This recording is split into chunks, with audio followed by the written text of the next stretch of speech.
حالی بحیثیت نقاد۔ خواجہ الطاف حسین حالی کے ذکر کے بغیر اردو تنقید کا کوئی تصور ہی ممکن نہیں۔ حالی کے ہاتھ اردو تنقید کا ذکر اور اردو تنقید کے ساتھ حالی کا خیال ضرور آتا ہے، اور اس کی وجہ یہ ہے کہ حالی نے اردو تنقید کو اتنا کچھ دیا ہے کہ اس کو کسی حال میں بھی نظر انداز نہیں کیا جا سکتا۔ حالی صحت مند تنقیدی شعور کے مالک تھے۔ انہوں نے جدید تنقید کے لیے راہ ہموار کی، قدیم ادبی روایات سے انحراف کیا اور شعر و ادب کو زندگی کا ترجمان بنایا، اور عبارت آرائی کی جگہ مقصدیت پر زور دیا۔ ان کی انہی انقلاب آفرین کوششوں کی وجہ سے ان کو اردو تنقید کا بانی بھی کہا جاتا ہے۔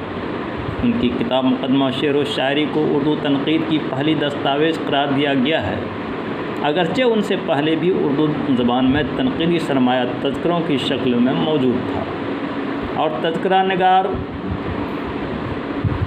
تنقیدی شعور بھی رکھتے تھے، لیکن اس کا تعلق ذاتی پسند اور ناپسند سے تھا، لہذا ایسے تذکروں کو باضابطہ تنقید کا درجہ نہیں دیا جا سکتا۔ مولانا حالی پہلے تنقید نگار ہیں جنہوں نے تنقید کے کچھ اصول و ضوابط مقرر کیے، جس کے نتیجے میں تنقیدی نظریات و تصورات ایک واضح شکل میں سامنے آئے۔ وہ پہلے نقاد تھے جنہوں نے شاعری کی ماہیت اور مختلف اصناف سخن کا جائزہ لیا، غزل کی قدیم روایات اور مثنوی میں اصلاح پر زور دیا، شعر و ادب کے اخلاقی اور اصلاحی پہلوؤں پر توجہ دلائی، وزن، قافیہ اور ردیف کی پابندیوں کو سہل بنانے کا مشورہ دیا، اصلیت، سادگی اور جوش کو شعر کی بنیادی خصوصیتوں میں سے بتایا، اور تخیل، مطالعہ کائنات کو اچھی شاعری کے لیے ضروری قرار دیا، مبالغہ آمیزی سے گریز کرنے کی صلاح دی، اور اس کے ساتھ ہی اس بات پر بھی زور دیا کہ شعر و ادب کو زندگی کا عکاس اور ترجمان بنایا جائے۔ سر سید اور محمد حسین آزاد کے تنقیدی خیالات سے متاثر ہونے کے علاوہ وہ عربی شعر و ادب سے بھی متاثر تھے، اور یہی وجہ ہے کہ ان کے تنقیدی نظریات میں قدیم و جدید کا امتزاج نظر آتا ہے۔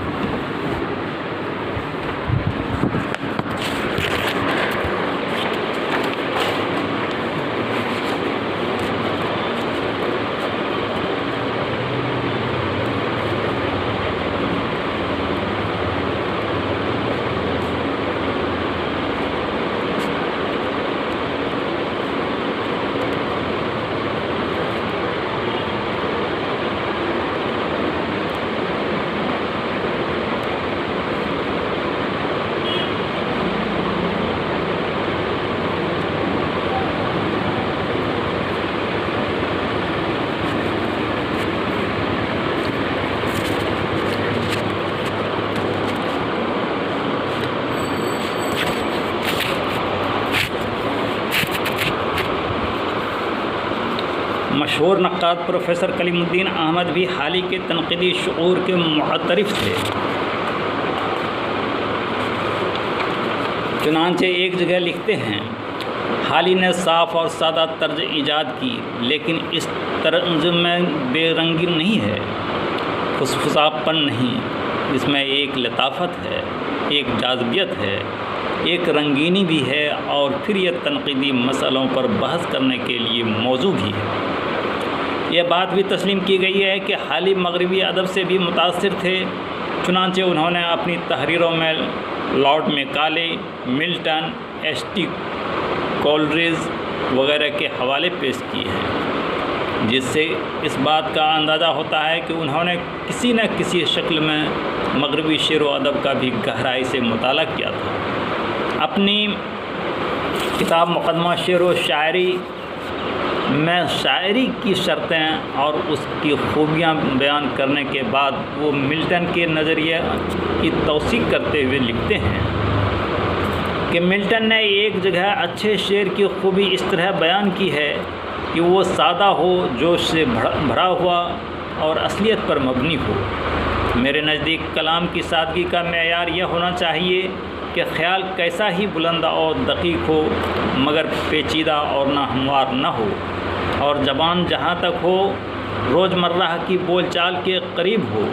اصلیت پر مبنی ہونے سے یہ مراد نہیں ہے کہ ہر شعر کا مضمون حقیقت سے نفس الامر پر مبنی ہونا چاہیے، بلکہ وہ نفس الامر میں یا لوگوں کے عقیدہ میں یا محض شاعر کے عندیہ میں فی الواقع موجود ہو۔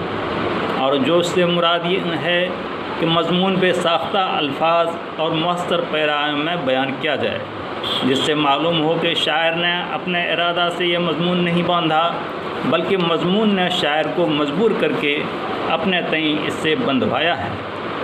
اگر غور کیا جائے تو یہ شرطیں اور خوبیاں آج بھی بڑی معنویت رکھتی ہیں۔ اردو میں نظریاتی تنقید میں حالی کے تنقیدی نظریات ایک نمایاں مقام رکھتی ہیں، اگرچہ ان میں فلسفیانہ گہرائی نہیں ہے، لیکن وہ بنیادی حقائق کو ضرور ظاہر کرتے ہیں۔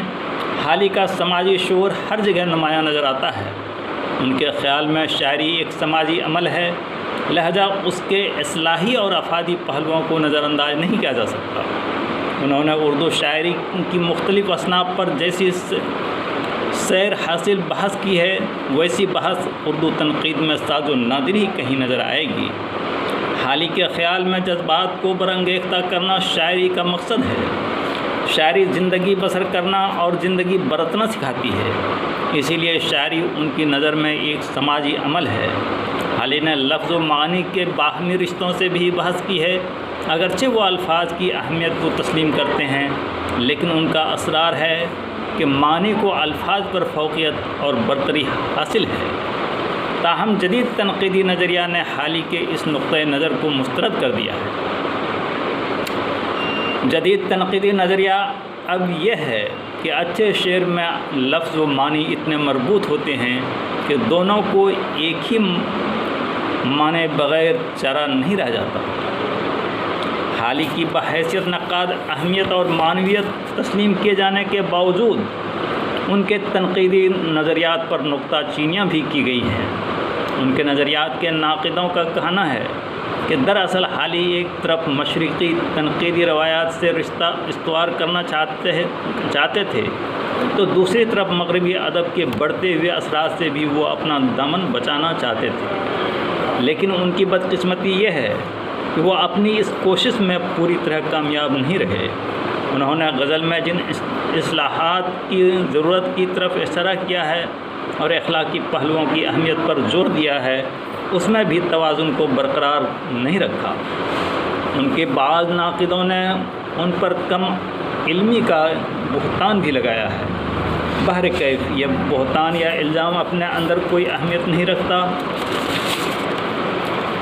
حالی کے نظریے تنقید کا تجزیہ کرتے وقت اس حقیقت کو پیش نظر رکھنا ہوگا کہ جب انہوں نے مقدمہ شعر و شاعری لکھا یا یادگار غالب لکھی تو اس وقت ان کے سامنے ان موضوعات پر بطور نمونہ کوئی تحریر موجود نہیں تھی۔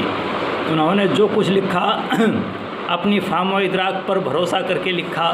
مزید برآں اس وقت کے ادبی حالات اور سماجی عوامل آج کے مقابلے میں بہت مختلف تھے، چنانچہ ان کی تحریروں پر ان کا اثر ہونا لازمی تھا۔